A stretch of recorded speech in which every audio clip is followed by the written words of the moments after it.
Son las 8:34, las 7:34 en Canarias. Comienza ya nuestra tertulia. Gabriel Albiac, ¿qué tal? Buenos días. Muy buenos días, bienvenido, Rosana. como siempre. Carlos Cuesta, ¿qué tal? Buenos días. Oye, muy buenas. Bienvenido también. Y Daniel Muñoz, buenos días de Buenos nuevo. días de nuevo. Vámonos primero a las clínicas CRES. A ver, ¿qué nos recomiendas hoy? A recordar ese tratamiento innovador que utiliza material biológico del propio paciente para acabar con esos dolores tan molestos articulares de forma eficaz, sin cirugía ni hospitalización, que es muy importante. Pueden pedir cita a nuestros oyentes en el 91 445 0004, también en clínicascres.com, y les recordamos que tienen centro aquí en Madrid, pero también en Zaragoza, en Valencia y en Palma de Mallorca. Bueno, pues he de decir que yo ayer, cuando me repasé los informativos nocturnos y estaba a la espera, ¿no?, de ver cómo se abordaba esa mesa golpista de diálogo, he bautizado yo, con el permiso de quienes me están escuchando, que son ustedes los oyentes, a partir de las 7 de la mañana.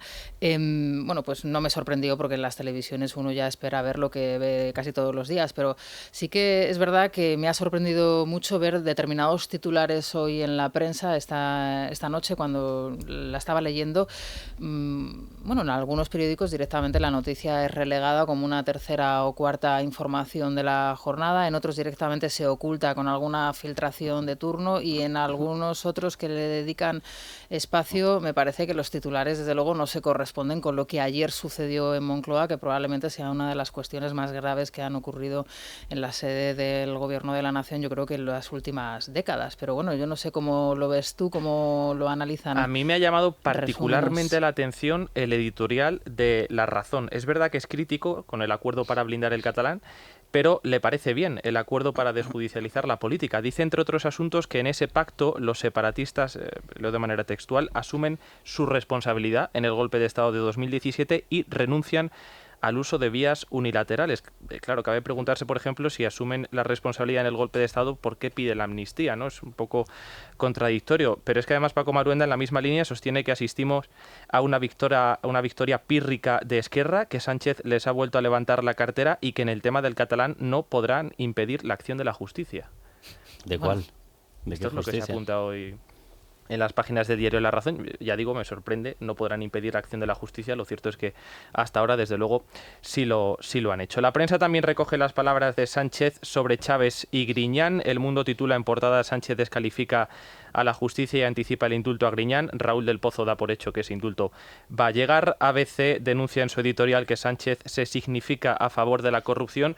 Y Carlos recuerda en Libertad Digital que Sánchez consintió que ni Hacienda ni los servicios jurídicos de la Junta de Andalucía reclamasen ese dinero defraudado, casi 700 millones de euros. La nueva selectividad que comentábamos también esta mañana. ABC sintetiza muy bien en el segundo de sus editoriales este nuevo modelo: dejará de servir para seleccionar.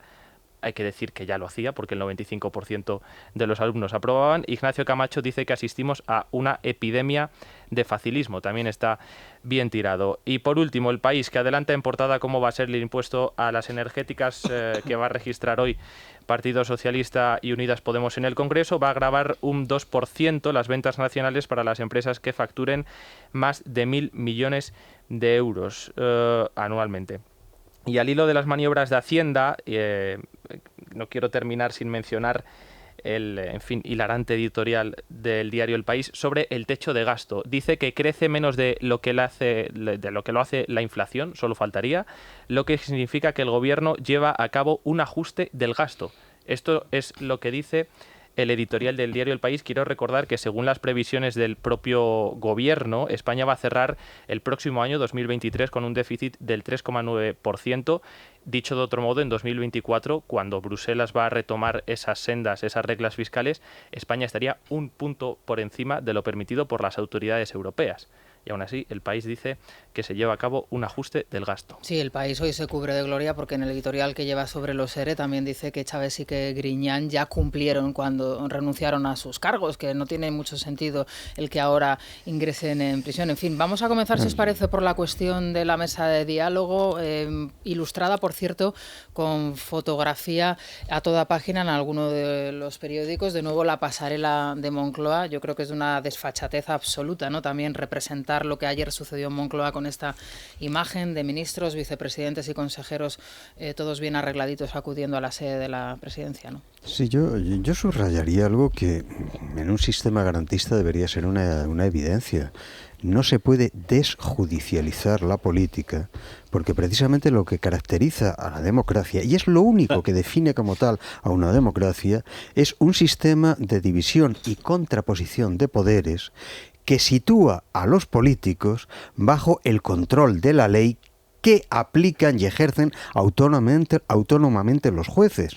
Si tú sustraes el ámbito de los políticos al control judicial, al control de la ley, sencillamente has destruido el sistema democrático. Hablar de desjudicialización significa pura y simplemente colocar al ámbito de la política en el territorio de la absoluta impunidad, es decir, de algo que será lo que sea, pero no es un modelo democrático. Y está muy bien que lo recuerdes y que lo vuelvas de nuevo a explicar, porque también las personas que nos dedicamos a informar asumimos estos términos como algo natural y ya directamente hablamos de la desjudicialización como si fuese un término totalmente normal y corriente de nuestros días, cuando significa lo que acabas de decir, que es acabar directamente con el sistema. Desjudicialización tiene un sinónimo y es dictadura. Claro. O sea, si tú te cargas el sistema democrático, el sistema de contrapoderes y el sistema de contrapesos a un poder principal, que es el que tiene siempre, permanentemente, todas las tentaciones de expandirse, que es el Ejecutivo, acabas de implantar una dictadura. O sea, a mí que me explique alguien cuál es la diferencia de un presidente elegido democráticamente al que le retiras todo el control judicial con un caudillo. Que me lo explique, porque es que no veo la diferencia. Entonces podemos empezar a sustituir el término, en vez de desjudicializar, acaudillar, podemos llamarle directamente implantar un poder dictatorial, porque es lo que es, pero no es una cuestión de que nosotros lo estemos calificando. No. Si tú haces un análisis de los sistemas políticos y dices, retiremos de cada sistema político donde, en cualquier país que conozcamos, retiremos el control judicial, lo que te sale es una dictadura pura y dura. Y en estos momentos, efectivamente, tenemos a un poder central, a un poder ejecutivo central que debería estar respetando esa separación de poderes, y lo vemos paseándose por una plaza donde no es que esté cometiendo una aberración, es que todo en sí es una aberración. Es una aberración el reunirse bilateralmente como una comunidad autónoma, porque se está saltando el principio de lealtad institucional con el resto de comunidades autónomas. Es una aberración ir allí a negociar el presupuesto, las inversiones territorializadas que corresponden y que salen de la caja de todos los españoles. Es una aberración decir que vas a defender una desjudicialización, sinónimo de dictadura. Estás haciendo apología abierta de que vas a implantar un régimen de impunidad. Y además es que incluso te están diciendo los delitos en los que se va a aplicar la impunidad. Es que se lo han dicho abiertamente. Dice, queremos que se acabe toda actuación judicial para toda la gente que estaba en los CDRs violentos, toda la gente que estaba en el tsunami violento, toda la gente que está preparando... Hay una comunicación por parte de Esquerra que tiene estos momentos como 3 meses, trasladada al Congreso de los Diputados, donde escribieron negro sobre blanco, trasladado en formato PNL al Congreso de los Diputados, y ahí está depositada en el registro, la puede ver todo el mundo. Nosotros la publicamos hace tiempo y la hemos vuelto a retomar hace como un par de semanas. Y ahí directamente dicen que se tiene que acabar toda actuación judicial contra no solamente los que ya han cometido este tipo de delitos, sino los que los pudieran preparar en futuros referéndum. Y dices, pero vamos a ver, esa es la primera vez que veo la delincuencia preventiva. O sea, usted ha preparado ya el camino para dejar sin castigo toda una especie de bonodelito futuro. Yo decía a la primera hora de la mañana que esa imagen que se traslada hoy no distaba mucho de la que se registró en los días 6 y 7 de septiembre en el Parlamento catalán, cuando se cometió el asalto a las instituciones, ¿no? en Cataluña. Esa imagen de los 650 alcaldes con las varas de mando dando ¿os acordáis? En el Parlamento dando su apoyo al gobierno. A mí, por eso, hoy me ha resultado un día muy triste, porque entiendo que los titulares, las informaciones no son justas con la gravedad de lo que ayer se gestó en Moncloa. Tienes toda la razón, porque es que lo que se gestó ayer es un golpe de Estado. Es un golpe de Estado, como decir, benévolo, llevado progresivamente y consensuado con todas las fuerzas catalanas, pero dirigido y en última instancia encabezado por el presidente del gobierno y por el gobierno español. Algo verdaderamente inaudito, que el gobierno de un país, que el presidente de un país negocie con quien sea. Da exactamente igual con quien sea. La no aplicación de la ley en casos específicos, miren, eso se llama golpe de Estado. La democracia tiene 3 pilares: un legislativo, del que salen las normas, donde se aprueban, se emanan la norma, el Poder Ejecutivo, que tiene la obligación de hacer cumplir esas normas, primera gran falla, y un Poder Judicial que tiene que tener manos libres y absoluto poder para poder controlar el comportamiento tanto de los legisladores como del Ejecutivo, también anulado. Es decir, de 3 pilares sobre los que se sustenta un Estado de Derecho y una democracia, ayer no es que se vulneraran, porque se llevan vulnerando desde hace mucho tiempo, pero ayer se hizo apología de cómo se pisoteaban 2 de ellos. Y se han quedado tan anchos. Y es más, efectivamente, como dice Rosana, y se está saludando en buena parte de la prensa. Dice, no, es el diálogo. ¿El diálogo para qué? Si sometemos a votación si se lincha a los negros, ¿qué? ¿Eso cómo lo llamamos? Diálogo. Si sometemos a votación si se lincha a las mujeres, ¿cómo le llamamos a eso? ¿Diálogo le llamamos? No, es que no se puede decidir por votación las decisiones judiciales. Es que eso es perfectamente claro. Yo recuerdo cuando peculiar Alfonso Guerra propuso la destrucción del sistema de división de poderes, que, pues este buen hombre soltó una barbaridad como la de que a los jueces no los elige el pueblo. Por lo tanto, nosotros, que somos los que nos ha elegido el pueblo, somos los que tenemos que decidir sobre los jueces. Los jueces no son democráticos porque no los ha elegido el pueblo. Mire usted, es precisamente porque el sistema de elección es distinto, por lo que los poderes pueden contrapesarse entre sí. El Poder Judicial no puede ser sometido al mismo procedimiento de elección que el Parlamento o que la Presidencia, porque en ese caso no tendría autonomía, no sería una entidad que pudiese controlar a los otros. Y es eso tan importante que yo recuerdo en mis años de docencia, siempre recordaba a mis alumnos la formulación de la primera Declaración de los Derechos del Hombre y el Ciudadano, en la que literalmente se dice que las sociedades en las cuales no existe distinción, división y contraposición de poderes no tienen constitución. Totalmente. No tienen constitución. Pueden soñar que la tienen, pero no la tienen. Fíjate que lo que estás comentando es un reflejo de lo que ha sucedido en Cataluña en las últimas semanas, precisamente con esa sentencia del Tribunal Superior de Justicia de Cataluña que obligaba a impartir al menos el 25% de las clases en español, el Tribunal Superior de Justicia de Cataluña, y que el gobierno catalán en el Parlamento aprueba una norma con el apoyo del Partido Socialista de Cataluña para que precisamente el Tribunal Superior no pueda de alguna manera ejecutarla porque está por encima, en este caso, la norma, que es lo que ayer asume también, es lo que ayer asume el gobierno de Madrid. El gobierno. Respecto al catalán, a mí, sinceramente, acabamos de hablar con Rafael Arenas, que es de verdad, me merece todos los respetos, representante de la Plataforma por una Escuela Bilingüe, de Impulso Ciudadanos, pero volver otra vez a escuchar la confianza que tienen en la justicia después de lo que están pasando, el volver otra vez a escuchar que mantienen una relación fluida con el señor Salvador Illa, con el que se comunican vía WhatsApp todas las semanas y con los grupos nacionalistas en la Cámara. Yo entiendo que a lo mejor forma parte de su trabajo, pero después de lo que vimos ayer, el que sigan hablando de esa esperanza que tienen puesta en la justicia y quizá también en el partido, en el gobierno, a mí me llama muchísimo la atención. Hoy se reúnen con Partido Popular, con Vox y con Ciudadanos en el Congreso, nos lo acaba de avanzar. ¿Qué creéis que va a hacer la oposición al respecto? Hoy, por cierto, sale Feijóo también a valorar el curso político. Imagino que de esto tendrá algo que decir. Bueno, lo que yo no sé si lo creo, lo espero, que lo hagan una vez que expulsen a este señor de la Moncloa, que es cuando van a tener que hacer las cosas. Ahora, yo, fíjate que sí entiendo que ellos mantengan esa fe, y lo entiendo porque ellos sí confían y sí defienden un sistema basado en todo lo que hemos citado. Ellos sí defienden una democracia, ellos sí defienden un Estado de Derecho, ellos sí defienden una separación de poderes y ellos están utilizando un sistema de una forma totalmente legítima. Es verdad que se enfrentan a un enemigo, y lo digo literalmente, porque cuando tú te saltas todo cauce de legalidad no pasas a ser un contrincante, pasas a ser un enemigo. Y ellos se enfrentan a un enemigo que efectivamente vulnera todo. Pero es el mecanismo que les queda, y yo, sinceramente, aquí va a haber un movimiento por parte del Poder Judicial que va a ser decisivo, y yo espero que reaccionen en consecuencia y en consonancia con la gravedad de los acontecimientos. Lo digo porque todo lo que está ocurriendo tiene una conexión. Estamos en una semana en la que vemos ahora un pisoteo entero al Estado de Derecho y un pisoteo entero a las bases democráticas por parte del Partido Socialista. Pero es que 24 horas antes estaban literalmente atacando y bombardeando al Tribunal Supremo por haber hecho lo que tiene que hacer, que es coger el Código Penal, abrirlo por las páginas, buscar malversación, mirar a ver cuál es la aplicación y cuál es la calificación penal, buscar prevaricación y aplicárselo a 2 señores llamados Chávez Griñán, más toda la corte, Madalena Álvarez, Gaspar Zarrías, etcétera, etcétera.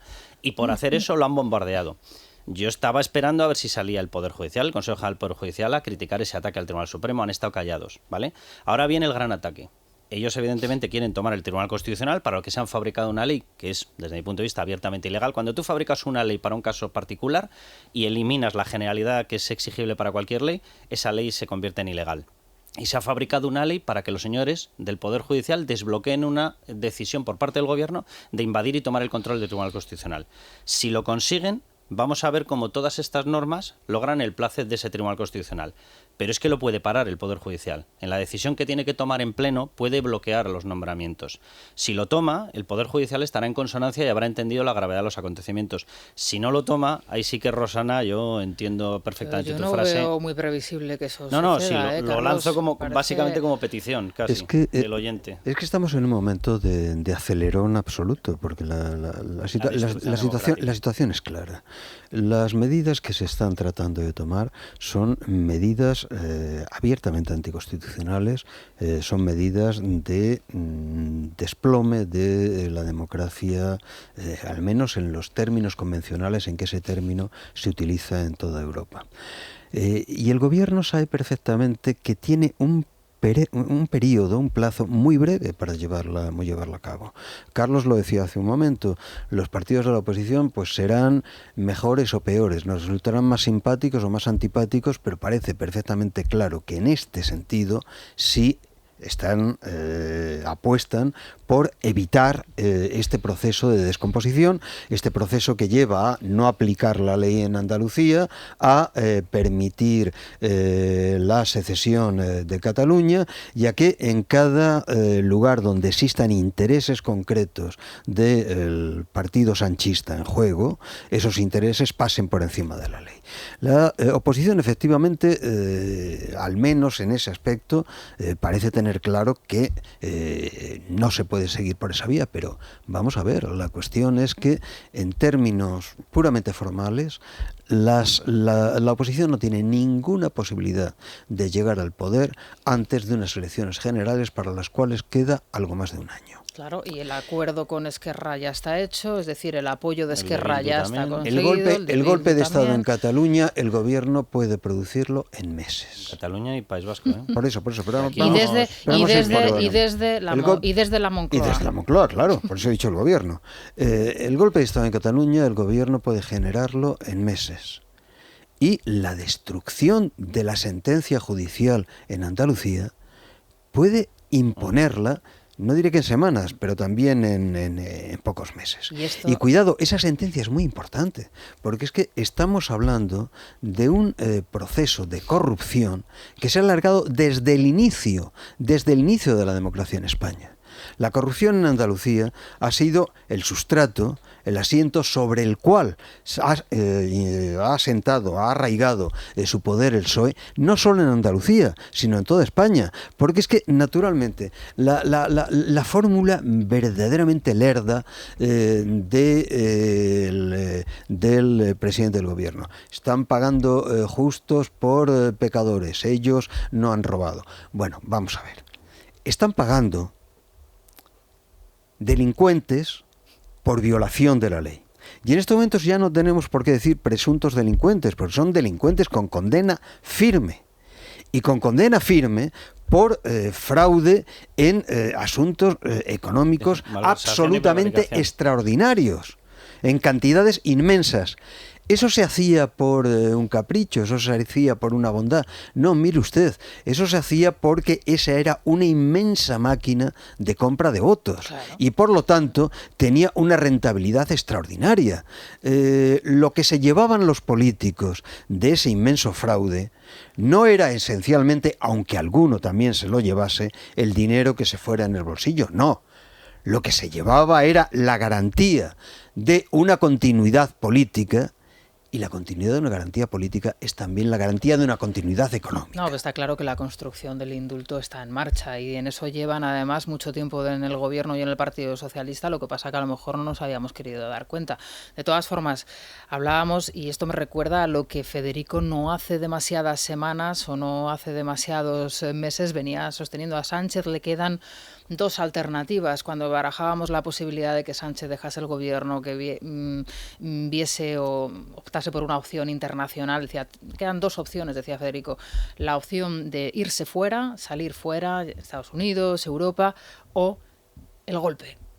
Bueno, pues lo tenemos, aquí lo tenemos. Lo que ayer sucedió fue la opción por la que ha apostado Sánchez, y es el golpe, la ruptura, absolutamente. Entonces yo creo que queda bastante claro, por eso es indignante, realmente frustrante, ¿no? El ver hoy, yo creo, insisto, que no se está valorando y analizando en la medida de la gravedad de lo que sucedió ayer en la Moncloa. Me parece que en esto tenemos que insistir porque alguien lo tiene que hacer. En fin, vamos a recomendar el Colacel. ¿Os parece que se lo mandemos a toda la gente de la Asociación por una Escuela Bilingüe, sí, a la plataforma Impulso Ciudadanos? Bueno, pues vamos a enviarles el Colacel, que al menos, seguro que les dará alguna satisfacción. Lucía Prieto, ¿qué tal? Buenos días. Buenos días a todos. Hoy vengo a cuidar, a mimar a nuestros oyentes, nuestro mayor tesoro, con otra de nuestras riquezas, mundo natural.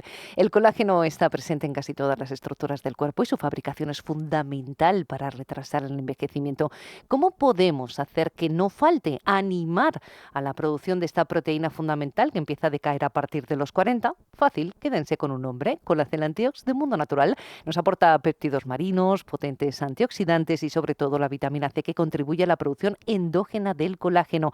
El resultado: lucimos más jóvenes al frenar el estrés oxidativo. Es tan potente que con un solo sobre nos sobra para conseguir lo que con otros necesitamos hasta 3 tomas. Compruébenlo ustedes mismos. Llamen al teléfono 91-446-0000, pregunten a su dietista o farmacéutico, o si prefieren en la web www.parafarmaciamundonatural.es. Bueno, en una hora abre sus puertas el Corte Inglés. Naya, ¿qué tal? Buenos días. Buenos días, Rosana. ¿Qué nos recomiendas hoy? Pues mira, voy a recomendarte Hipercor y Supermercado Corte Inglés. Me encanta. Porque en Hipercor y Supermercado Corte Inglés ya sabemos que la calidad de los productos frescos, el surtido de alimentación, droguería y perfumería y la garantía de las primeras marcas son valor seguro. Pero es que además ahora, hasta el 10 de agosto, tienes un 70% de descuento en la segunda unidad en una gran selección de productos. Eso es estupendo, sí. Y como el calor aprieta, 20% de descuento en todos los zumos, refrescos y aguas por compras superiores a 25 euros en esos mismos productos. Qué bien. Pero si eres más de vermú, aperitivos y licores, también hay un 20% de regalo para próximas compras en ese mismo departamento por compras superiores a 30 euros en la bodega. Todo ello con un mundo de servicios que además te ofrece en Hipercor y Supermercado Corte Inglés, en la tienda, en la web y en la aplicación. Bueno, pues me parece estupendo, Naya. Muchas gracias. Oye, hay que prepararse para el verano, para el otoño y para el invierno. Y los descuentos que nos propones están muy bien.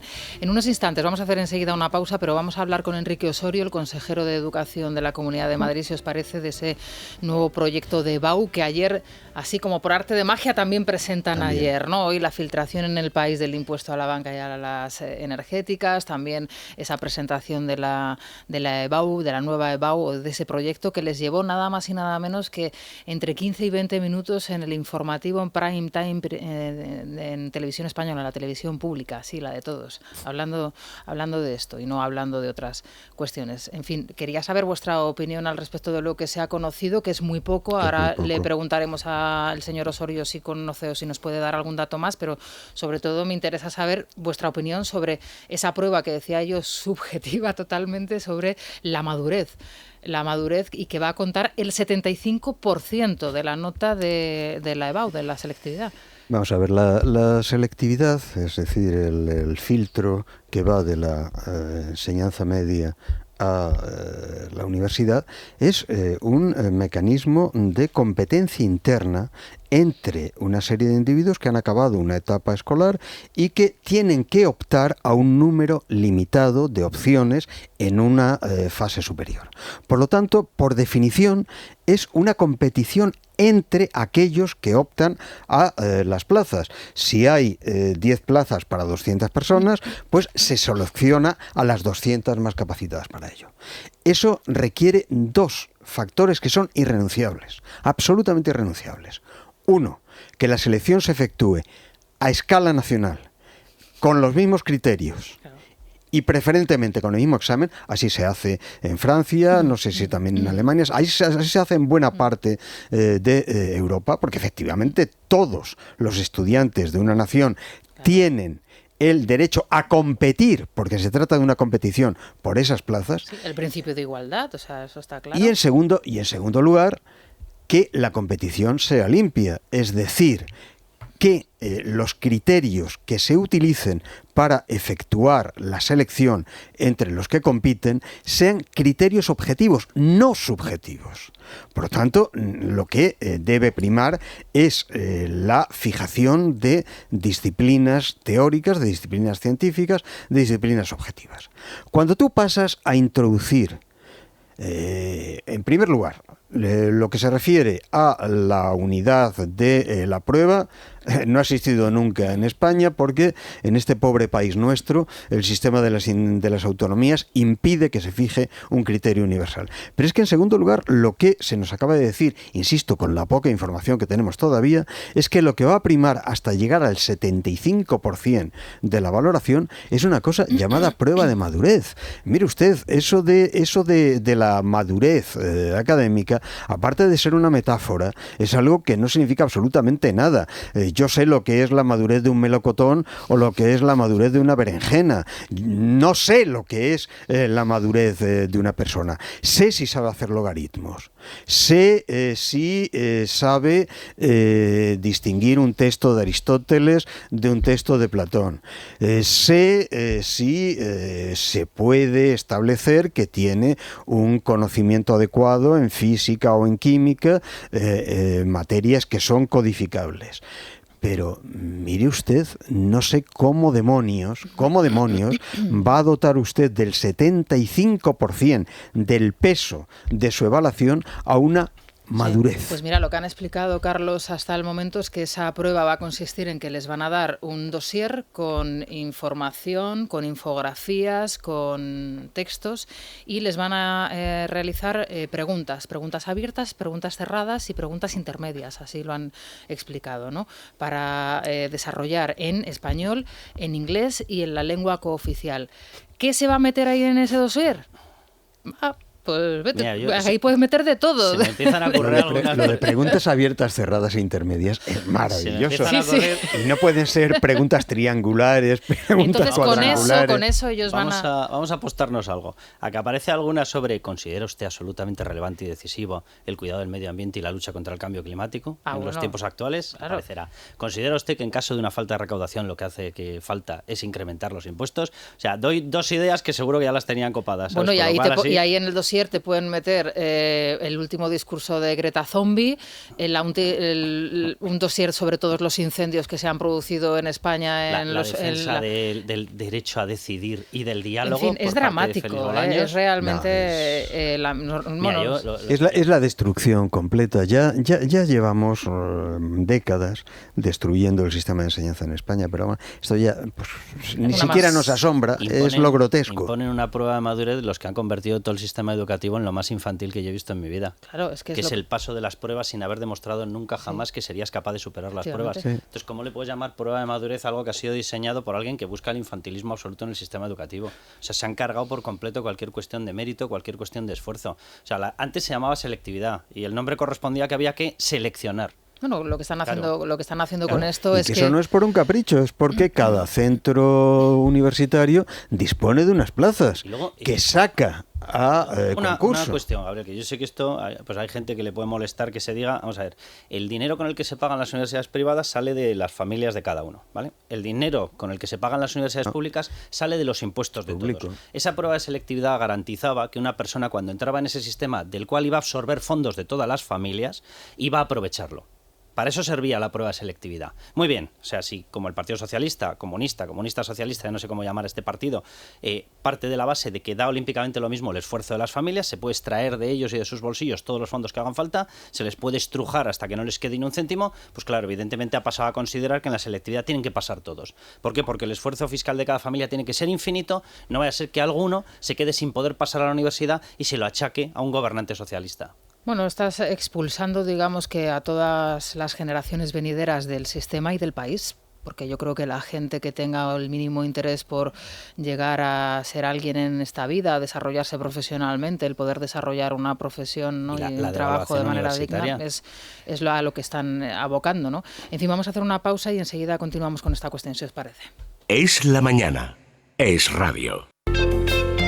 Bueno, son las 9:11 de la mañana, las 8:11 en las Islas Canarias. Respecto al tiempo, pocas novedades, salvo que en Navarra, en Aragón, en Cataluña están en alerta por fuertes tormentas que incluso se podrían extender a medida que pasan las horas a las zonas más pertenecientes al Cantábrico, a la comunidad de Cantabria en este caso en concreto. Es decir, Navarra, Aragón, Cataluña y Cantabria están ahora mismo en alerta por estas tormentas, así que mucha precaución.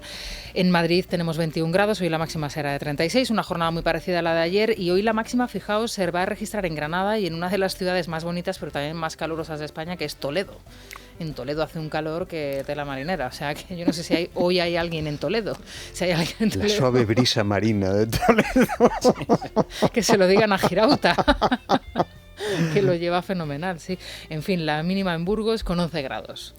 Repsol te ha ofrecido el tiempo. ¿Es posible reducir emisiones cuando viajamos? ¿Y si viajo en avión o en barco, es posible también? En Repsol estamos desarrollando soluciones como el hidrógeno renovable, una fuente energética que ofrece diferentes usos, como la producción de combustibles sintéticos que ayudarán a reducir las emisiones de los transportes aéreo y marítimo. Descubre este y otros proyectos en Repsol.com. Repsol, inventemos el futuro.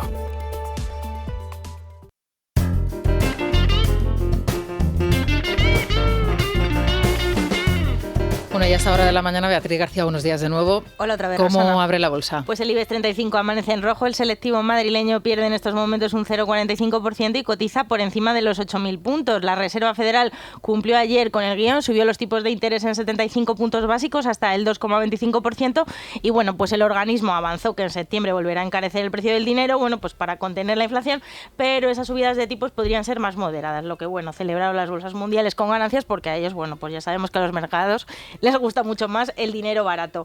En España continuamos con la tromba de resultados empresariales. Hoy rinden cuentas Telefónica, el Banco Santander, Repsol, y en materia laboral acabamos de conocer las cifras de la EPA del segundo trimestre. Los datos nos los ofrece Randstad Research, que bueno, pues es el centro de estudios y análisis del mercado de trabajo de referencia. Y bueno, pues las cifras, dos cifras importantes. Baja en 255.300 personas el empleo, se crean 255.300 empleos y baja el paro en 383.300 empleos. Estos datos iniciales están muy bien. Habrá que bucear en las cifras para ver si contienen el dopaje habitual. Miraremos los inactivos. La creación de empleo, si el ritmo decrece o no. Y bueno, pues también el empleo público, que siempre pues suele maquillar bastante las cifras. Toda la información del mercado laboral la tenemos en randstadresearch.es. Bueno, pues además estaremos muy pendientes de esa intervención que nos anunciabas anteriormente de Yolanda Díaz, que hoy sí que se ha reservado un huequecito, ¿no?, en los medios para dar en su agenda para dar y ofrecer una valoración al respecto, así que veremos a ver qué es lo que tiene que decir. De momento ha publicado un tuit la vicepresidenta del gobierno, ayer por cierto muy floreada en esa mesa golpista que se ejecutó en Moncloa, en la sede del gobierno, publicando, no lo entiendo muy bien, una canción de Rosalía. Virgen Santa. Sí, debe ser también fan de Rosalía, pero la cantó, está estupendamente. No lo sé, no sé qué estará contenta, le habrán pasado los datos de la EPA, ¿no? Y estará contenta. Claro, ¿no? estará contenta de momento con el INE, que es el que publica la EPA. Hoy sí, cuando los datos no salgan como ella quiere, pues a lo mejor no está tan contenta con el INE. Oye, cuéntanos qué es Lunfy. Pues Lunfy, Rosana, es una oportunidad para que las empresas puedan obtener pues más valor añadido a su plantilla. Esta herramienta permite a cualquier negocio anticipar la nómina a sus empleados cualquier día del mes, cuando ellos más lo necesitan, y lo mejor es que es gratis para la empresa. Lunfy lo gestiona todo y el empleado solo tiene que descargarse la app y pedir el ansiado adelanto. Ya saben, lunfy.com con 2 O's y la Y. Está toda la información ahí. Mira, la canción que ha tuiteado la vicepresidenta se titula Despechá. ¿Y la canta la ministra? Porque no, eso sí la canta bien. Rosalía, pero ahora, está despechada la ministra también. Seguro que tiene más... ¿Os dais cuenta de que hubo una época lejana en la que los políticos leían libros, incluso escribían libros, yo qué sé, escuchaban eran políticos. Escuchaban a Mozart o a Bach. Bueno, podían comentar, eran excelentes melómanos y te podían perfectamente analizar una sinfonía o una ópera. Bueno, estamos ante políticos que ahora son capaces de escribir un tuit, que no sé cuántos caracteres son, pero deben ser bastantes. Y 140 y creo que alguno llega con dificultades. Y son capaces al 125 sudan ya. Y son capaces de citar una obra del título, de la envergadura de Despesa. Miren, es la degradación, la degradación del universo político, la degradación intelectual, la degradación cultural. Verdaderamente estamos viviendo en un país que se hunde por segundos. Te iba a proponer un viaje, pero no sé si te va a apetecer demasiado. Nos vamos a Colombia.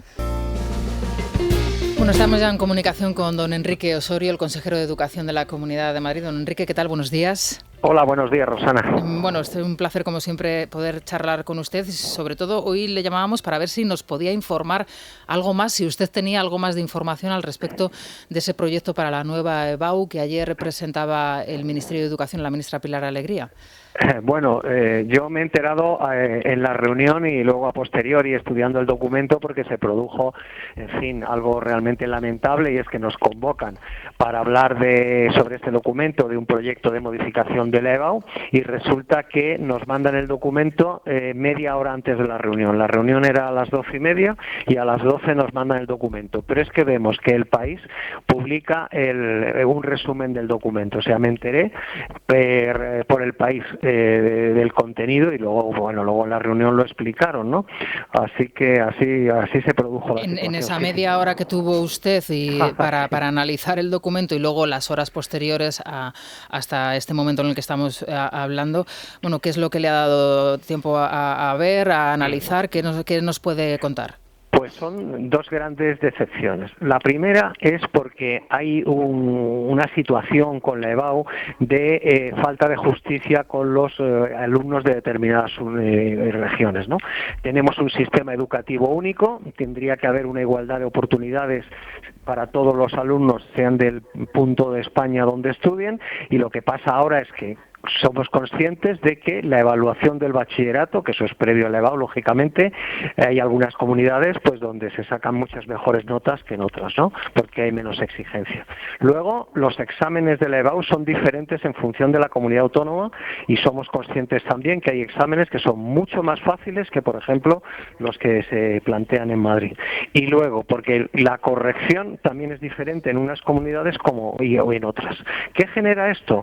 Pues que luego los alumnos madrileños compiten por una plaza, porque el distrito universitario es único y cualquier alumno de cualquier punto de España puede pedir una universidad de Madrid y tiene los mismos derechos que los de Madrid para obtener esa plaza, ¿no? Y hay carreras, como bien todos sabemos, que tienen su nota de corte, que tienen un numerus clausus de alumnos que se admiten, y por tanto se consideran discriminados. Yo, cuando visito el centro que tenemos de orientación universitaria para las familias y los alumnos, esa es la principal queja de los alumnos de Madrid. Por tanto, pensábamos que este proyecto del gobierno debería ir en esa dirección.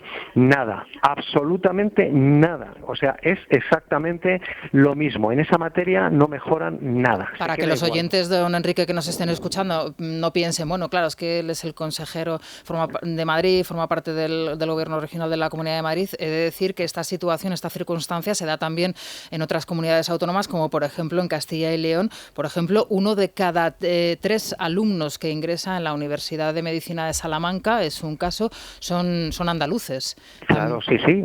Aquí tenemos 80.000 alumnos de otras regiones, o sea que eso es así, y entonces se produce esa discriminación, y pensábamos que esto lo iba a resolver, y no resuelve absolutamente nada.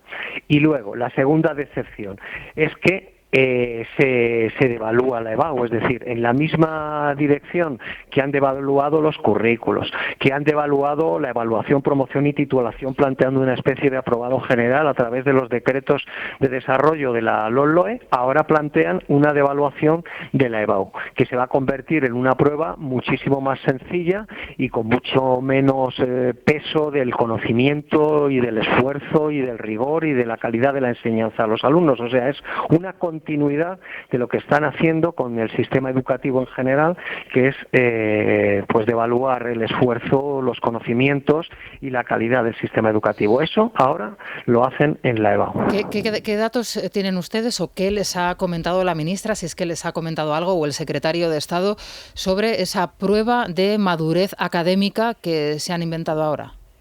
Pues bueno, es complejo explicarlo, pero voy a intentar. Vamos a ver, actualmente los alumnos se examinan de lengua y literatura, que pondera un 20%, de historia, que pondera un 20%, de idioma extranjero, que pondera un 20%, de una materia obligatoria de la modalidad de bachillerato que han elegido, que puede ser matemáticas, que puede ser latín o que puede ser ciencia, ¿no?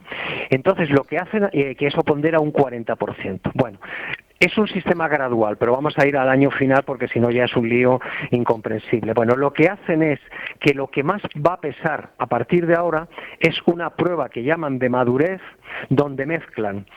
Ahora había un examen específico de lengua, como he contado, otro de historia, otro de idioma extranjero, y ahora lo que hacen es que en esa prueba mezclan filosofía, historia de España, lengua y literatura, idioma extranjero y, en su caso, idioma cooficial. Y esa prueba es la más importante. ¿Y eso cómo se puede hacer, don Enrique? Pues, según plantean, se le da al alumno un texto o unas imágenes, el alumno durante un rato tiene que leer ese texto o ver esas imágenes, y a continuación le hacen una serie de preguntas tipo test o preguntas que solamente hay que contestar sí o no, o una cuestión predeterminada, y tienen también dos preguntas donde exponen, digamos, de una manera más amplia lo que opinan sobre ese texto, esas imágenes que han visto.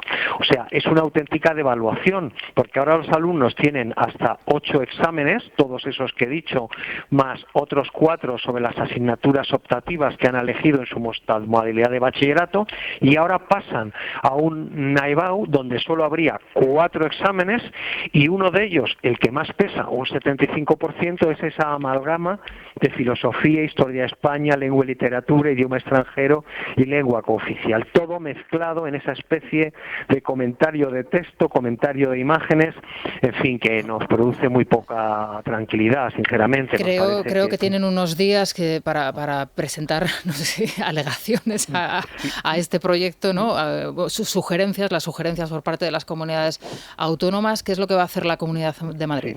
También me quejé de eso y se quejaron las demás comunidades porque nos dan solo hasta el día 15 de septiembre, nos lo han presentado ayer con nocturnidad y alevosía dándonos el documento media hora antes, simplemente para que no lo conociéramos en profundidad. Es el único objetivo que pudo tener, que nos lo dieran media hora antes y no pudiéramos opinar bien sobre él, y nos dan solo hasta el 15 de septiembre para poder opinar. A partir de ese momento ya esto sería un proyecto de decreto. El proyecto de decreto seguiría su tramitación, y ya las comunidades autónomas, que son las que tenemos las competencias en la materia, las que tendremos que aplicar esto, y una materia tan complicada como es esta, pues no podremos volver a opinar, ¿no? Así que, en fin, nosotros, ¿qué es lo que vamos a sostener? Pues lisa y llanamente que lo que tiene que haber es lo mismo que hay en Alemania, lo mismo que hay en Francia y lo mismo que hay en Italia, que es un examen único, externo y evaluable. Y eso es lo que tiene que haber, y eso es lo que garantiza la igualdad de oportunidades, que lo dice la Ley Orgánica de Educación, que ante la EBAU los alumnos tienen que tener igualdad de oportunidades. Eso es lo que tiene que haber en España. Y ellos van exactamente en la dirección contraria. Y muchas comunidades, especialmente las nacionalistas, reivindicaron que por supuesto, que vamos, que no, que cada uno aquí hace el examen, hace lo que le da la gana, y que ese es su camino. Y como el gobierno de España, pues ante ellos no se atreve a nada con tal de mantenerse en el poder, pues ya hemos visto lo que ha pasado ayer en la reunión, ¿no? Que las sentencias del Tribunal Supremo ya no hay que cumplirlas. Así que, en fin, es un gobierno que por mantenerse en el poder hará lo que sea necesario. Gabriel Albiax. Sí, señor Osorio, realmente perder el tiempo discutiendo los detalles de esta majadería me parece casi insultante. Ni siquiera nos asombra, porque efectivamente es el proceso de destrucción que lleva ya años gestándose. Lo que, sin embargo, yo creo que sí a los ciudadanos nos importa es saber tener la garantía de que la oposición, llegado el momento, va efectivamente a pasar a un sistema como el que usted ha indicado, el francés o el alemán, es decir, un sistema con una única prueba nacional idéntica para todos los alumnos de la nación, y un sistema de corrección ligado a un centro nacional de correcciones que sea independiente del resto de la mecánica docente. Realmente eso, vamos a ver, la oposición ha tenido momentos de presencia en el gobierno y no lo ha llevado a cabo. ¿Qué garantías nos pueden dar ustedes de que en el, esperemos que cercano final de este caos que ha sido el sanchismo, ustedes vayan a adoptar finalmente un sistema europeo que garantice la selección estricta y única para todos los estudiantes españoles? Bueno, estoy totalmente de acuerdo contigo que ya no nos asombramos de nada. Este es un gobierno donde la metedura de pata o el horror de un día, ya no de la semana, de un día calla el horror del día anterior, ¿no? Porque es que ayer tuvimos el horror de las sentencias de los ERES, las opiniones sobre las sentencias de los ERES, el tema del 25% del castellano en Cataluña y esto de la EVA. O sea que estoy totalmente de acuerdo que es un gobierno que ya no nos asombra en nada. Bueno, primer precedente, cuando el gobierno del Partido Popular aprobó la LOMCE, uno de los preceptos de la LOMCE planteaba avanzar para realizar una prueba única en toda España con criterios de corrección también únicos o profundamente homogéneos. Lo que sucedió es que el Partido Popular en aquel momento, por llegar a un acuerdo en materia educativa, que sería algo deseable, pero es algo que el Partido Socialista nunca va a permitir, porque tiene la educación por bandera, es decir, de rebajar la calidad de la educación, a eso el Partido Socialista nunca va a ceder.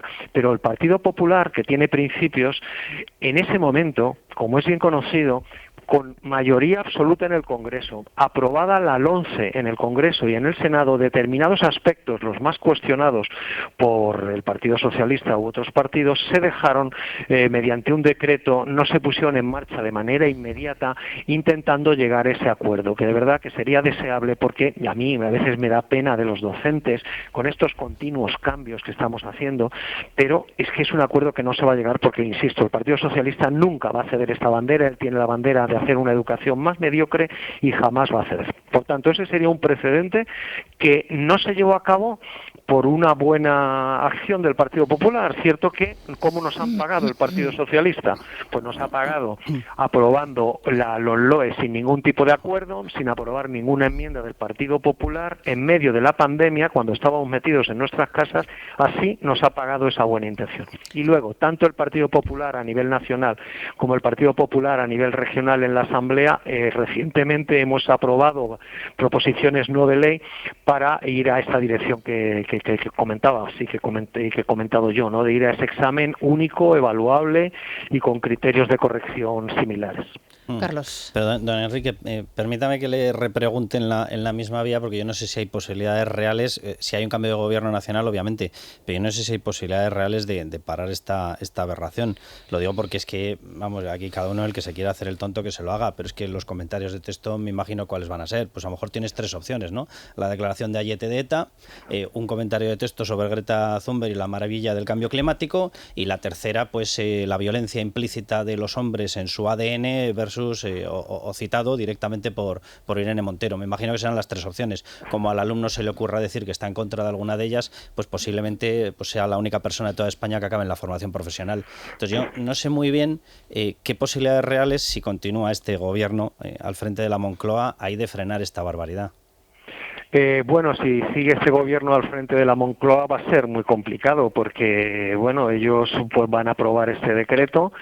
Ahora es cierto que quizá podría ser recurrible porque es un decreto que no garantiza la igualdad de oportunidades y expresamente la actual ley, la LOMLOE, dice que ante la EBAU los alumnos tienen que tener igualdad de oportunidades. Es evidente que no tienen igualdad de oportunidades en cuanto que los exámenes en este momento son distintos en unas comunidades que en otras y los criterios de corrección educación cada vez son más distintas. Te reconozco, Carlos, que esto cada vez es más complicado de enderezar, porque es que el Partido Socialista, el gobierno que ha hecho con Podemos durante todos estos años, se ha metido en todos los charcos y todo cada vez lo ha estropeado más. Evidentemente, si los currículos, como tú has ironizado ahora, se han devaluado totalmente los conocimientos, se han extraído conocimientos que debían tener todos los alumnos en cualquier punto del territorio nacional, porque el Estado regula el 60% del currículum por eso, porque se considera que el Estado debe definir lo que un alumno en cualquier punto de España debe conocer, y las comunidades el 40% restante. Pero el Estado ha hecho absoluta dejación de ese 60% y ha omitido muchísimos conocimientos, la regla de 3, los artículos, los pronombres, los números romanos, una barbaridad, y en cambio lo ha llenado, como tú has dicho, de pura ideología. Perspectiva de género se cita 84 veces en el currículo de primaria, el ecofeminismo, el aspecto socioafectivo de las matemáticas. Por tanto, claro, con esos currículos tan diferentes entre unas comunidades y otras, porque nosotros hemos hecho un gran esfuerzo en ese 40% meter todos los conocimientos que pensamos que ellos han excluido de una manera indebida, pero otras comunidades no lo han hecho, con lo cual esto cada vez es un berenjenal, que es que reconducir esto es complicadísimo, no hay más remedio que cambiar la LOMLOE, cambiar los currículos y cambiarlo todo. Pues fíjese, don Enrique, hasta tal punto las familias estamos desesperadas y desconcertadas en ese sentido, y ya le hablo como madre, no como periodista. Podría hacerlo, porque hay médicas y madres, también hay. Sí. Bueno, le hablo como madre en este caso. Los libros que estamos recibiendo de nuestros hijos los hemos recibido parcialmente, y el resto los recibiremos a lo largo del curso, porque no ha dado tiempo todavía a elaborarlos. Esto es algo totalmente insólito. A mí es la primera vez que me sucede, y llevo ya unos cuantos años de cursos escolares de mis hijos. Sí, eso ha sido tremendo. Eso ha sido como consecuencia de que el Gobierno de la Nación tardó desde diciembre del año 2021, que se aprobó la LOMLOE, hasta en marzo-abril del 2022, o sea, tardó casi 1 año y 4 y 5 meses para aprobar los currículos. Una vez que esos currículos, la parte estatal, el 60%, estaba aprobado, las comunidades autónomas teníamos que aprobar la otra parte. Era marzo-abril. Un decreto de una comunidad autónoma tarda por lo menos 3 o 4 meses en su tramitación por los trámites preceptivos que tiene de información pública, informe del servicio jurídico, tal. Y además hemos tenido que hacer un trabajo ímprobo, porque nos hemos encontrado unos currículos cargados de ideología y desprovistos brutalmente de conocimientos, que hemos tenido que trabajar sobre ello muchísimo, con lo cual la Comunidad de Madrid fue la segunda comunidad que aprobó todos los currículos, que lo hizo el pasado miércoles en el Consejo de Gobierno. Se aprobaron los 2 últimos, el de bachillerato y el de ESO, y con anterioridad se había aprobado infantil y primaria. Nosotros pasamos borradores a las editoriales, pero claro, es que ha sido, en fin, es que ha sido un desastre increíble. Yo le mandé hasta 4 cartas a la ministra desde septiembre del año pasado, diciéndole que a la vista de cómo iban las cosas, cómo se estaban retrasando ellos, en una palabra, pues que no iba a dar tiempo, que esto iba a suceder, y no me hizo ni caso. Le dije, mira, posponerlo 1 año, posponer un curso la entrada en vigor de los currículos, porque no da tiempo. Yo lo siento por las familias y por los docentes, porque los docentes se tienen que preparar el curso que viene y se lo tienen que preparar en función del currículo. Así que es bueno, verdad, don Enrique, tendremos ocasión desde luego de seguir hablando sobre estas cuestiones. Gracias, como siempre, por atender nuestra llamada. Muchas gracias. Muchas gracias. Que tenga un buen día. Un placer. Hasta luego. Javier Arias, porque unos días... Muy buenos días, Rosana. Bueno, se cumplen 155 días de la invasión rusa en Ucrania. Vamos a hacer un resumen, si te parece, de lo que ha sucedido en estos 5 meses. Perfecto.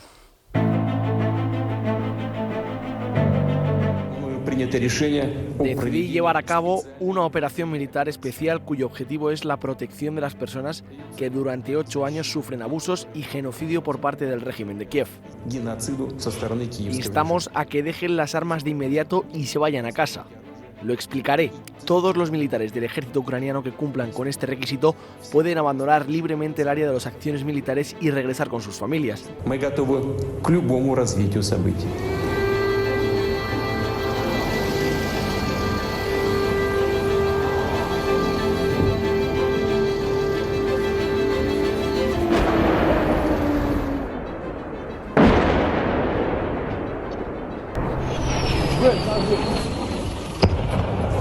Y Yo permanezco en la capital.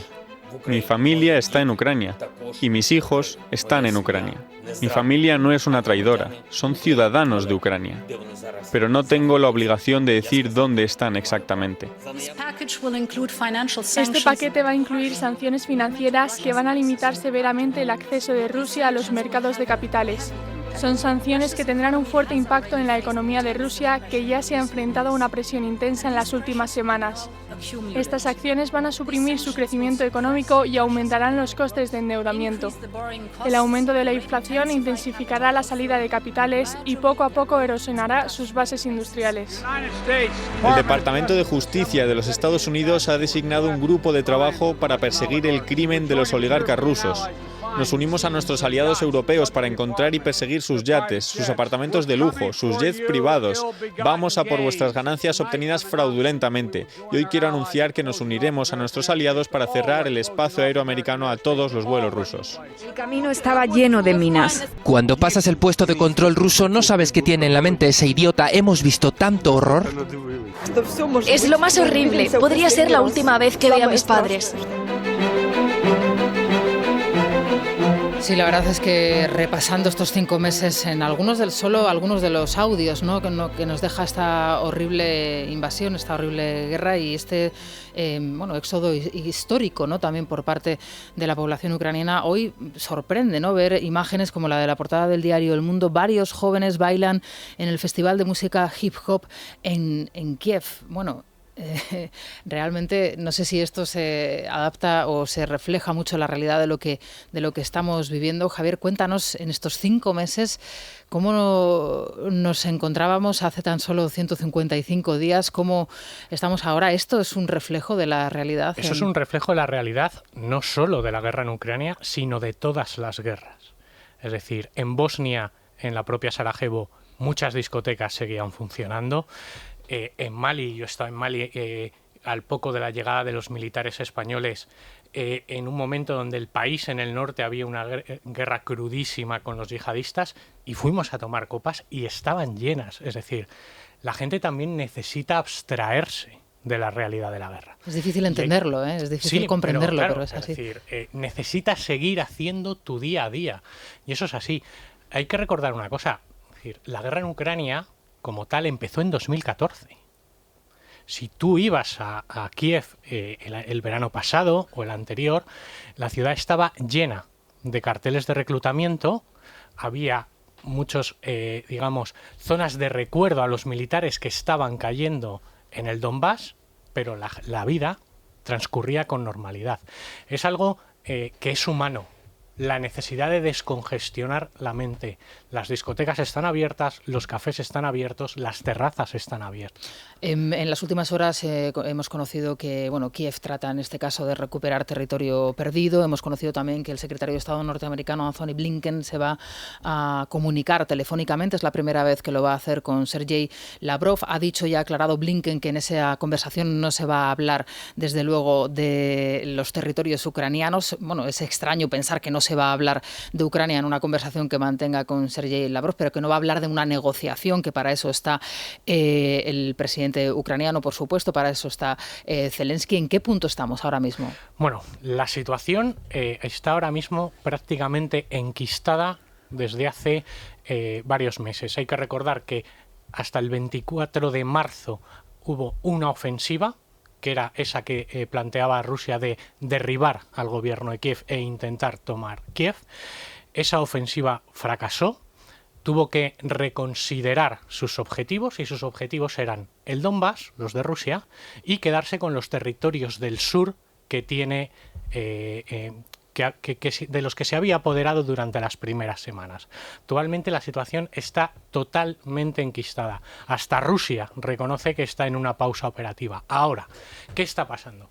En el último mes han empezado a llegar armamento pesado occidental. Hasta ahora se le estaba dando a Ucrania todos esos restos de material soviético que tenían los países del antiguo bloque del Este, que ahora pertenecen a la OTAN y a la Unión Europea, porque es el material que los ucranianos estaban acostumbrados a utilizar y que sabían utilizar.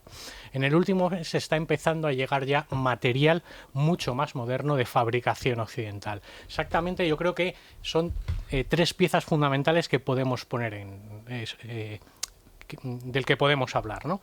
Están los PZH-200 de Alemania, que están haciendo un papel discreto. Están los M77 americanos, que son obuses remolcados. Estos han sido, de momento, una de las grandes decepciones. Los están destrozando los rusos. Y luego está lo que se ha convertido en la nueva joya de la corona ucraniana, que son los HIMARS. Son un sistema de lanzamientos de misiles múltiples, son muy móviles, y esto ha permitido a los ucranianos empezar a hacer muchísimo daño a los rusos, entre otras cosas porque los rusos son incapaces de pararlos. Se están demostrando tan sumamente eficaces que en solo un mes los 3 países bálticos, Lituania, Estonia y Letonia, se han puesto de acuerdo para hacer una oferta de compra conjunta a Estados Unidos de estos sistemas. Con el uso de estos sistemas, los ucranianos están empezando poco a poco a hacer un intento de contraofensiva, principalmente en el sur, en la provincia de Jersón. Han derribado el puente, que es Antonievsky, que une un lado con el otro del río Dnieper. Ese puente es fundamental. Hay que tener en cuenta que a través de él lo que estaban haciendo los rusos es pasar todo tipo de armamento, tropas y enseres logísticos hacia la propia ciudad de Jersón, que es su vía de paso hacia Odessa, que era uno de los grandes deseos de Putin al principio del conflicto. Pues bueno, en esta misma semana los ucranianos han conseguido derribar ese puente. Ese puente tiene sobre el agua una extensión de 1 kilómetro de longitud. Es decir, estamos hablando de un río que tiene una anchura prácticamente desconocida para los españoles, ¿no? Creo que el Ebro, a su paso por Zaragoza, tiene 200 metros de anchura, pues este es 5 veces más ancho. Y eso, desde luego, puede ser un golpe muy duro para los rusos. Bueno, esto sobre el terreno, en la cuestión diplomática sí que da esa sensación, o sí que hemos tenido esa sensación de bloqueo a esa sucesión de intervenciones de Zelensky en los diferentes parlamentos europeos, internacionales. Le hemos visto de manera reiterada, hemos recordado algunas de sus intervenciones. De repente le ha sucedido, no te voy a decir el silencio, pero casi, quizá de ahí la sorprendente reaparición de Zelensky junto a su mujer en ese reportaje en Vogue, que ha sido tan comentado, está siendo tan comentado, y por otro lado la invitación a visitar también Kiev a representantes políticos de envergadura, como es el caso, por ejemplo, de Alberto Núñez Feijóo, que ayer, precisamente por el representante ucraniano aquí en España, fue invitado a visitar Kiev próximamente. Parece que están dando ese nuevo impulso, ¿no?, a la diplomacia también. Sí, efectivamente. Desde el inicio de la guerra, o de la primera invasión rusa en 2014, Kiev se dio cuenta de una cosa, y es que cuando el foco de los medios de comunicación occidentales desaparece, la ayuda desaparece. Entonces, para ellos es una cuestión absolutamente esencial que es que la guerra de Ucrania se mantenga viva y de actualidad en los medios occidentales. En el momento en el que dejen de presionar los ciudadanos occidentales para ayudar al pueblo ucraniano, los gobiernos occidentales van a dar de lado al gobierno ucraniano, como pasó en 2014. Y Zelensky es consciente de que ellos, en parte, son un enfermo con respiración asistida. Su supervivencia como país depende ahora mismo absolutamente de la ayuda militar occidental. Si el conflicto de Ucrania desaparece de los periódicos occidentales, de las televisiones y de las radios, Ucrania va a caer, y Zelensky lo sabe. Por eso está llegando este impulso. Bueno, pues como siempre, muy interesante poder escuchar todo lo que nos tienes que contar, Javier. La verdad es que es extraordinario, ¿no? Lo explicas tan bien que uno se queda totalmente enganchado. Así que, bueno, estás invitado cuando quieras al programa para ir repasando y, sobre todo, bueno, ir actualizando las noticias. Gracias, Javier. Muchas gracias, seguimos Rosana. leyendo, como siempre, en Libertad Digital. Vamos a hacer de ese avance de los oyentes, Javier, toma asiento. Aquí recibimos y despedimos continuamente. La verdad es que tenemos un despliegue absolutamente extraordinario y eso un que equipazo estamos en pleno mes ya casi de agosto. ¿Esto dónde se ha visto? ¿Esto dónde se ha visto? Javier, cuéntanos, ¿por dónde van a ir los oyentes? Rosana, pues hoy nuestros oyentes están muy creativos y me atrevería a decir que hasta pasarían la prueba de madurez de la nueva EBAU. Ellos, en cambio, no tienen claro que el nivel de madurez del gobierno sea como el suyo. Eso sí, aparte del gobierno, hoy tienen claro quién es el otro culpable. Lo descubrimos tras la pausa. Es la mañana. Es radio. Bueno, vamos a escuchar a los oyentes en unos instantes, pero antes vamos a recomendarles el avisador de radares Radarbot, que es uno de los consejos que a esta hora de la mañana les tenemos que dar para este verano, con datos además muy importantes a la hora de facilitarles la conducción, con una versión premium que no se pueden perder y además completamente legal, es decir, que todo lo que les va a avisar este avisador de radares no tienen ustedes ningún problema porque es totalmente legal, además compatible con su CarPlay y Android Auto. Así que, ¿a qué esperas para bajarte de tu tienda de aplicaciones Radarbot? Ya lo tienes ahora mismo a tu disposición y por supuesto que vas a empezar a ahorrar dinero con él. Bueno, vamos a escuchar a los oyentes, ¿no, Javier? Así es, pues como decía antes, escuchen atentamente a quién señalan los oyentes como los culpables. Buenos días. Sobre el tema de la prueba de madurez en la EBAU para nuestra juventud. Llamarme mal pensado, pero cuando nuestra izquierda nativa, mal llamada española, se refiere a una prueba de madurez, no se estará refiriendo a Maduro, Nicolás Maduro, o sobre el grado de adoctrinamiento al que han logrado llevar a nuestra juventud desde la escuela sobre el comunismo bolivariano, ¿no? Pobre España, ¿en qué manos ha caído? El colapso de una nación es el colapso de la educación, y a eso va España. Tengo 69 años, estudié, te exigían esfuerzo. Absolutamente nadie de nuestra generación tenemos ningún trauma porque nos exigieran notas y esfuerzo. Hoy no quieren nada más que analfabetos. ¿Qué se puede esperar de un gobierno que el 80%, por no decir el 100%, son analfabetos? Son unos delincuentes, eso sí, delincuentes en potencia. Lo que quiere es un país analfabeto para que le sigan votando. La prueba de madurez, que va a significar el 75% de la nota de la EBAU, no significa ni más ni menos que una orientación ideológica que va a hacer el gobierno y la izquierda, así de claro. Es la izquierda la que va a hacer eso y propone ese tema para ideológicamente seleccionar quiénes son aptos y quiénes son aptos. Así de claro. ¿Dónde está la oposición? O sea, este hombre está robando a los españoles, robándonos territorio porque está concediendo ya casi la independencia de Cataluña, haciendo barbaridades. Y a este no se le puede echar, no se le puede juzgar, no se le puede hacer nada. ¿Y una moción de censura? Lo repetiré hasta que se canse todo el mundo. ¿Dónde está la oposición? Yo creo que ya no cabe un tonto más en este gobierno. Lo último que se ha sacado de la manga, con mucha alegría, la ministra Pilar, por ejemplo, madurez académica. Precisamente ella, una inculta madura, pero yo me pregunto ¿dónde está la oposición que no dice ni pío? Pues es que tienen razón los oyentes, es que ayer improvisaron una respuesta, es verdad que Espinosa de los Monteros pedía la dimisión de Sánchez, luego, bueno, pues unos vídeos que mandaron ahí, bueno, veremos a ver hoy qué es lo que dice Feijóo, pero bueno, es que no solamente con lo que diga Feijóo se soluciona esto, es que hay que actuar. Ya, pero es que efectivamente es una situación bloqueada, porque efectivamente Sánchez tiene una mayoría corta en el Parlamento, pero cuenta al mismo tiempo con sus aliados que saben perfectamente que pueden obtener todo lo que no obtendrían en ninguna circunstancia en otro momento. Entonces eso produce una soldadura muy firme, porque es una soldadura de intereses. Tanto Sánchez por un lado como Esquerra por otro lado, no digo ya Podemos, saben perfectamente que tienen que conseguirlo todo en un plazo máximo de 12 meses y van a pasar por encima de la cabeza de quien sea. El problema, y tenemos que planteárnoslo así, es cuando pasen esos 12 meses o los que sean que falten para las elecciones generales, si la oposición va a tener suficientemente claro que no hay más remedio que echar marcha atrás y borrar todo esto y no volver nunca más a repetir a esto que con toda la buena voluntad del mundo nos decía hace un momento el señor Osorio, pero que a mí me ponía los pelos de punta. Es que nosotros le echamos buena voluntad y retiramos las medidas para darle una oportunidad al PSOE. Oiga, no puede ser. Sánchez debería sentir el aliento en la nuca de toda la oposición. O sea, porque ¿qué pasó en Cataluña con Inés Arrimadas, con Ciudadanos? ¿Qué se le ha reprochado? Que abandonaron a los votantes en Cataluña, abandonaron a los españoles que querían que estuviesen ellos allí, que estaban luchando por el bien común de todos. Cogieron, se hicieron las maletas y se fueron.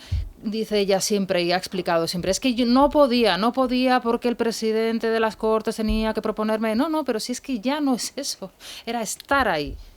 Mira, la prueba de madurez evidentemente no va a ser una prueba de capacitación universitaria, sino que va a ser una prueba de adoctrinamiento político. Y eso lo sabe cualquier persona. Efectivamente van a poner un comentario de texto y lo que van a buscar no es aptos, sino adeptos, que es una palabra muy distinta. Y el que haga acto de adscripción al régimen, pues tendrá una plaza universitaria. Y evidentemente los currículos y evidentemente el comportamiento de los bachilleratos se irá orientando para que los chavales sean adeptos al régimen.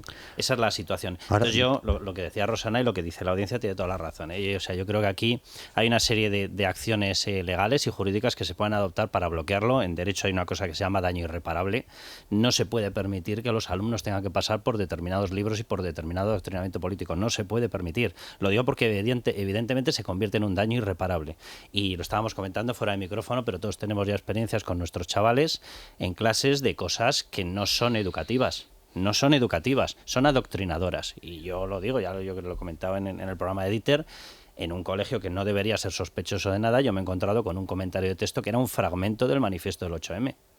Y tener que pararlo y decir, oye, ¿de qué va esta película? O sea, vamos a parar esta historia y tenerme que ir a hablar al colegio. Entonces, esto empieza a convertirse en un hecho habitual, fuera de las órbitas tradicionales de control suyo educativo.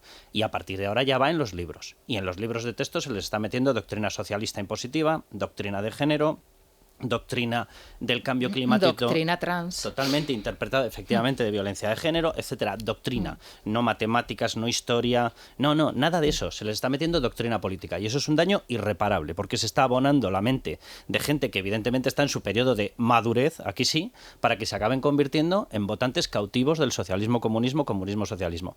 Y eso yo sí que creo que exige, uno, agotar todas las opciones de bloqueo, porque esa figura existe y tú puedes invocar el daño irreparable, intentar bloquearlo, y existe la movilización de la calle. Y los padres se han movilizado en otras ocasiones, y los alumnos y los colegios se han movilizado. Y yo creo que el grado de gravedad que estamos viendo de ataque democrático es lo suficientemente importante como para que se empiecen a barajar esas opciones. Y los profesores, que siempre hemos aquí insistido, ¿no?, en la cuestión docente, ¿no? Osorio se refería mucho a ellos. Bueno, es que los profesores son los primeros que tenían que estar indignados, ¿no? En qué ha quedado, en qué se ha convertido, ¿no?, esa profesión docente de la instrucción, ¿no? O sea, en qué ha quedado, qué papel es el que están jugando.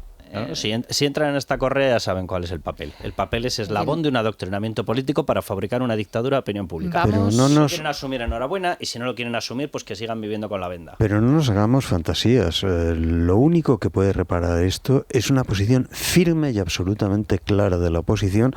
Yo tengo la casi certeza de que es impensable que Sánchez vuelva a repetir después de las próximas elecciones.